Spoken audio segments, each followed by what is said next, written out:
Hey guys, this is Steve Horseman again with Good Guys to Great Men. Thanks for watching again today.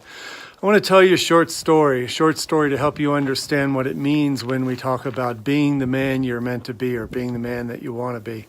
This is a story about a man who could not get a female to do what he wanted. This is a story about a man and a horse. I used to run a bed and breakfast and horse hotel many years ago, and I used to put on training clinics for people to come vacation and with their horses, and they'd work with a professional trainer. Although I'm not a professional trainer, I spent a lot of time with one. In this story, a man showed up for the third clinic with his horse, and in this clinic, he still was working on the same problem. He could not get this horse to lope.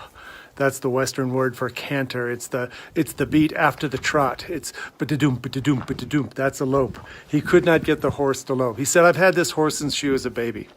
I've been working for years, and I think she's broken. And the trainer said, well, what's going on? I kick her. He says, I kick her. And they're inside the round pen working.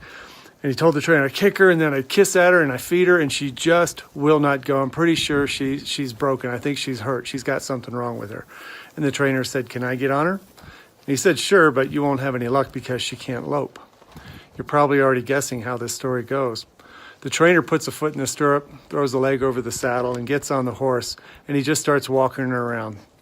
Then he asked her to trot. She could do both of those things. She walked, and then she trotted. And then in another minute, he asked her to lope, and she went right into a lope.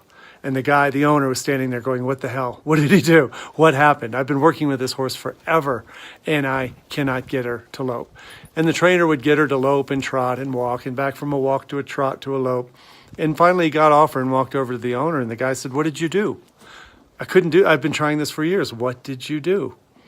Why can't I get her to lope? And the trainer said something that could have been taken the wrong way, but he said, you're not yet the kind of rider that a horse will lope for. You're not yet the kind of rider that a horse will lope for. I've heard that said by men who are talking to other men about women and sex and affection. Guys who complain about not getting any attention or affection or intimacy from a woman. And I've heard men say, well, you're not the kind of man that women are intimate with yet. And that can hurt. That can sting. One thing we're working at the upcoming horse ranch is what's going on here. What was going on in the round pen with this guy? The trainer told him there are three things going on here. One is that you believe in your heart that this horse is broken.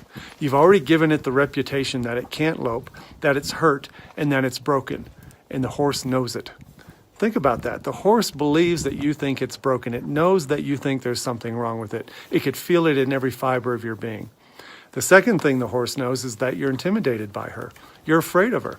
You're not sure who to be or how to be. That's the third thing. You're afraid of her, and you don't know how to be or who to be with her, and she knows it. She senses your tentativeness. She senses your uncertainty and your frustration and your fear. And when she knows that you feel that way, she can't trust you to do anything you ask. The difference between the man who owned the horse and the trainer was that the trainer knew that the horse could lope. The trainer knew that she would lope. The trainer knew how to ask a horse to lope and how to be in his body and how to be in the way he sat in the saddle, how to be in his voice in order to ask a horse in a way that a horse understands, to lope. If you're making the parallels here between horses and women, of course, that's what I'm trying to do here. Horses are prey animals, and women, if you look at them that way sometimes too, it helps that they don't speak the same language. They have a certain level of distrust and skepticism and fear in their bodies that they get from a very young age. We're socializing women in the last many decades to be afraid of what men want, of what men ask for, and who men are, and what men really want, and what men really think. So with that amount of skepticism and doubt going on, you're in for a battle if you don't know what you're doing. If you think she's broken, if you think she's screwed up, if you think she's crazy. If you're intimidated by her, if you're threatened by her or afraid of her, she knows it.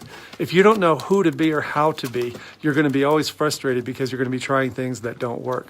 You're going to try things that she doesn't even understand or that she will resist even more.